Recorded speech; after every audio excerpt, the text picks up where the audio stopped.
आज आपण व्हर्नियरबद्दल माहिती घेणार आहे। तर व्हर्नियर कोणताही वापरत असताना त्याचा डिस्काउंट किती आहे हे आपल्याला आयडेंटिफाय करायचं आहे। तर मोस्टली डिजिटल व्हर्नियरसाठी डिस्काउंट असतो 10 मायक्रॉन, म्हणजे इथं जे डिस्काउंट लिहिलेलं आहे ते 0.02 mm, म्हणजे ह्या व्हर्नियरचा डिस्काउंट आहे 20 मायक्रॉनचा। ओके, आणि दुसरी गोष्ट आहे व्हर्नियर किती रेंजचा आहे।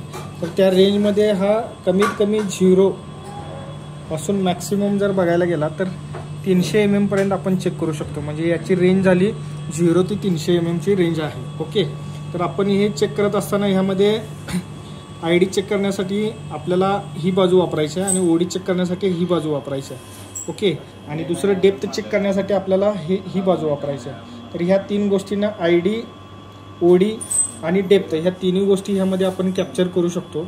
तिसरी गोष्ट म्हणजे व्हर्नियर स्केल। इथं आपल्याला व्हर्नियर स्केल दिलेला असतो। हे जे मुवमेंट होणारी जी स्केल आहे ती व्हर्नियर स्केल आहे आणि ही मेन स्केल आहे। मेन स्केलचा डिव्हिजन 1 mm चा असतो आणि व्हर्नियर स्केलचा डिव्हिजन 20 मायक्रॉनचा असतो। तर आपण एखादा विड्थ आपण चेक करून बघूया।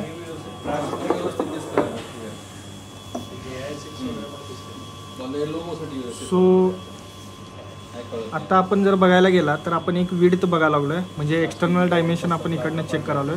तर हे बघत असताना हा 0 कुठं मॅच होतो हे बघणं एक्सपेक्टेड आहे। तर हा 0 जो आहे व्हर्नियर स्केलवरचा तो 19 क्रॉस केलेला आहे, म्हणजे 24 mm क्रॉस केलेला आहे। आणि त्यानंतर पुढचा रेश कोणता मॅच होतो ते आपल्याला कन्सिडर करायचं आहे। तर पुढचा रेश जर बघायला गेला तर 8 हा मॅच करतो, म्हणजे 24.8।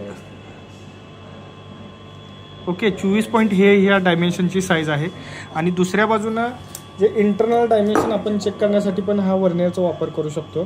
तर हे करत असताना सपोज आपल्याला हे इंटरनल डायमेन्शन चेक करायचं आहे, तर ह्यामध्ये आपण अशा प्रकारे हे पकडू शकतो आणि याच्यानंतर याचं डायमेन्शन जे आहे आता ह्यामध्ये जर बघायला गेला तर